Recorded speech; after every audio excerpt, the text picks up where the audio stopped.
여러분 안녕하십니까? 이진권 TV입니다. 논평 시작하겠습니다. 추미애 장관, 이 사람 이야기 또 해야 되겠네요. 추미애 이야기는 듣기 싫어. 추미애는 이름도 듣기 싫어. 뭐 이렇게 말하는 사람이 참 많습니다. 국민들 중에요. 아주 질렸다는 거죠. 저도 그 사람 이름조차 입에 올리기가 싫습니다, 사실은. 그런데요, 이 추미애라는 사람의 그 언동이나 그 행태를 보면요, 문재인 정권의 특성적 측면, 특징적 측면을 그 속에서 읽을 수가 있거든요. 그러니까 무슨 얘기냐. 추미애를 보면 문재인 정권이 보인다. 추미애를 알면 문재인 정권을 알 수 있다. 그런 생각이 듭니다. 그래서 추미애 장관의 행태를 다시 한번 돌이켜보면 문재인 정권이 어떤 정권인지 우리가 다시 확인할 수 있지 않을까 해서 또 여러분이 싫어할 줄 알면서도 말씀을 드리는 겁니다. 12일 날 국회 법사위가 이제 법무부에 대해서 국정감사를 했죠.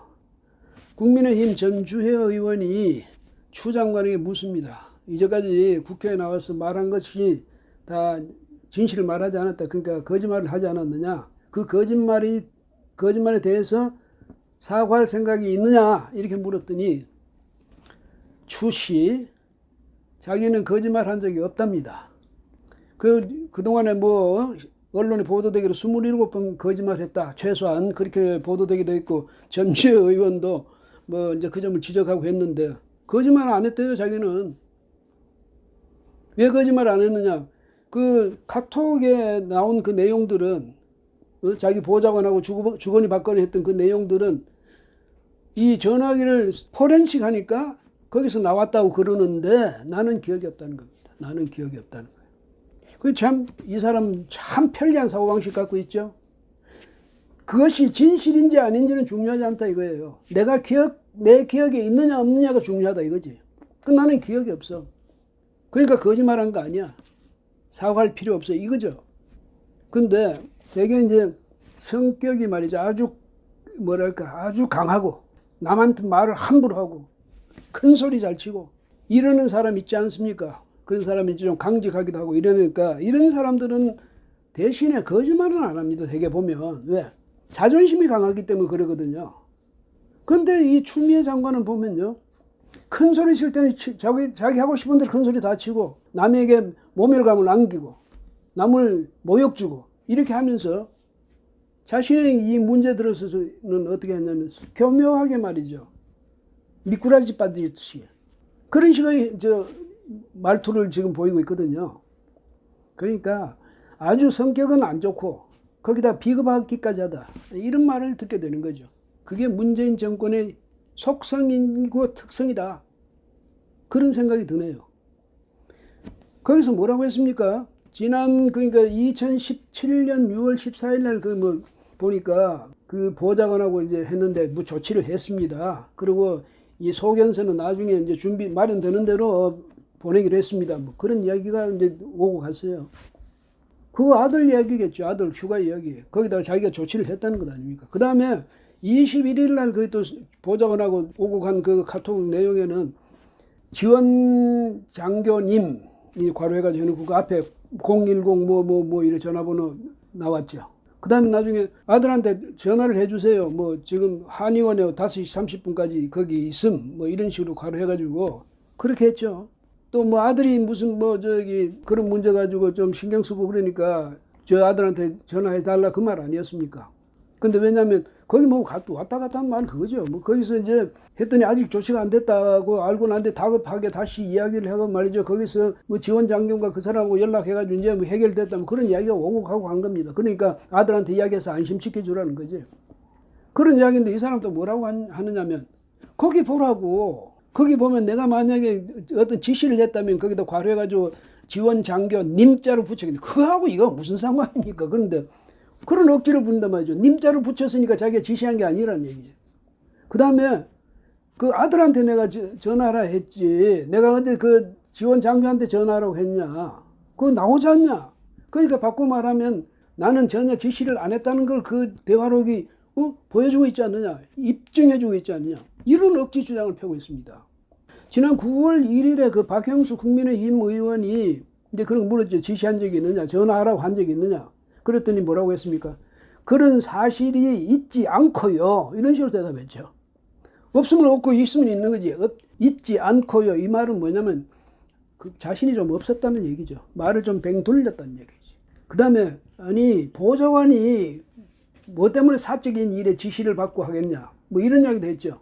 지시를 안 받고 했다는 뜻이 될 수도 있지 않아요? 사적인 일이니까 지가 알아서 했겠지. 그런 말도 될 수가 있단 말이죠. 어쨌든 당시에도 말을 그렇게 교묘하게 뱅뱅 돌릴 줄 아는 그런 이제 추 씨가 뭐 아주 자기가 대단한 것처럼 윤석열 검찰총장을 모욕 주고 하는 거 보십시오. 그래서 굉장히 강직하고 강단이 있고 그런 줄 알았더니 자기 문제 정작 마주치니까 그런 식으로 살짝 어떻게 미꾸라지 같이 빠져나가려고 그 말자주 피우고 이랬던 것 아닙니까? 이날도 말이죠. 이 전주의 의원의 질문에 대해서 또 꼭 그런 식이에요. 그런 식으로 빠져나가려고 한 거죠. 근데 더 이제 황당했던 것은 민주당 의원들이 왜 추 장관 편을 거기 들어가지고 질문하는 전주의 의원의 질문의 중간에 끊고 들어가서 막 그 전주의 의원을 공격하고 그럽니까? 추 장관도 그랬어요. 이 양반도 보면 아니 전주의 의원이 질문하는데 질문 끝나기도 전에 끼어들어가서 자기 할 말 계속 하고 전주의 의원이 됐다고 내 질문하자고 그래서 계속 자기 하고 싶은 말 다 하고 이러더라고. 억지. 이런 억지가 됐습니까?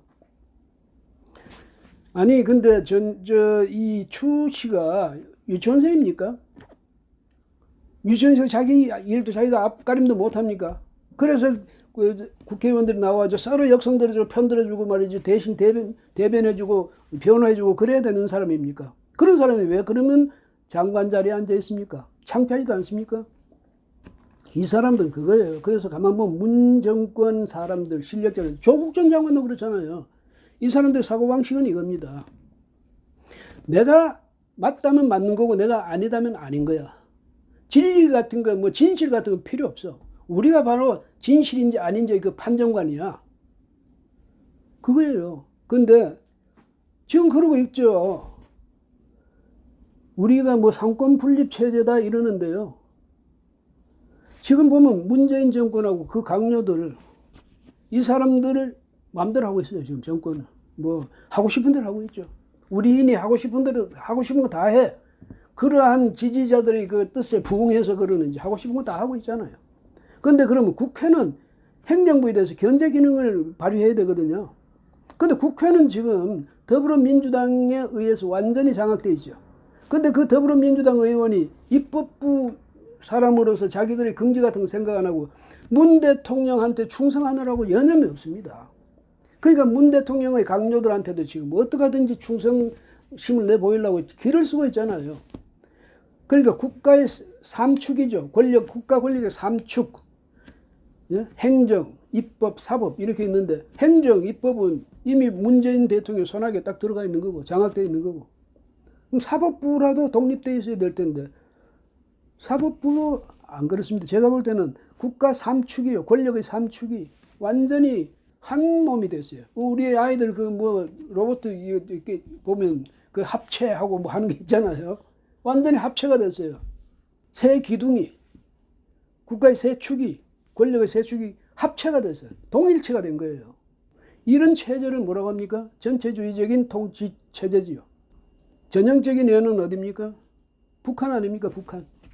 북한 김정은 체제 그게 말하자면 이 지구상에서도 희귀한 현재로서는 전체주의적인 체제입니다.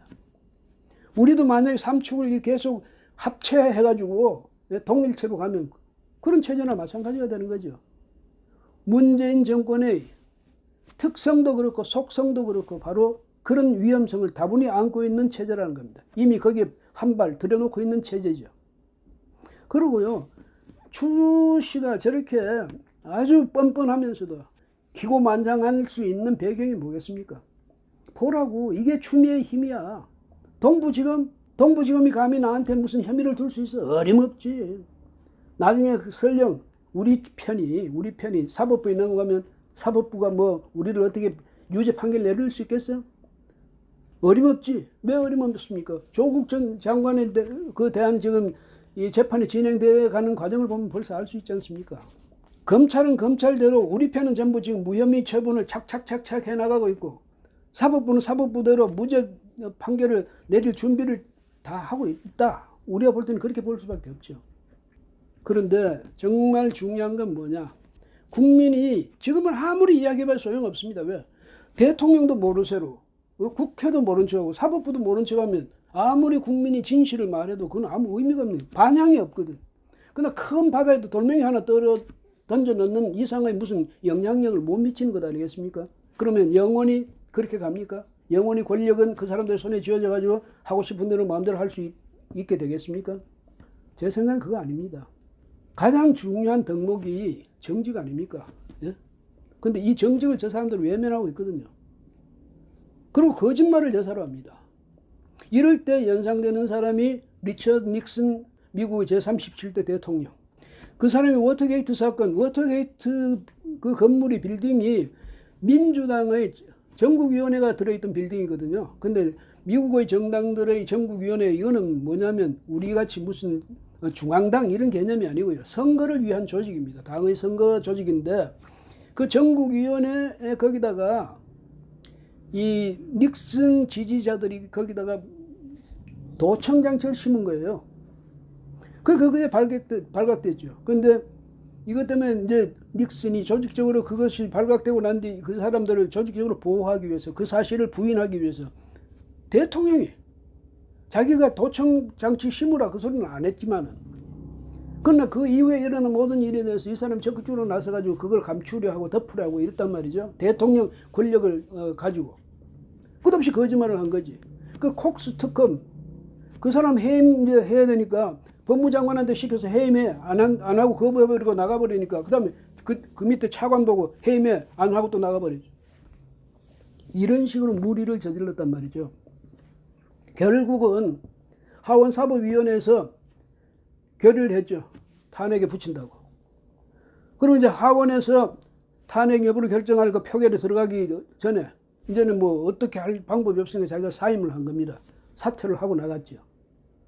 그러니까 그때 이 닉슨이 어떤 사람이냐.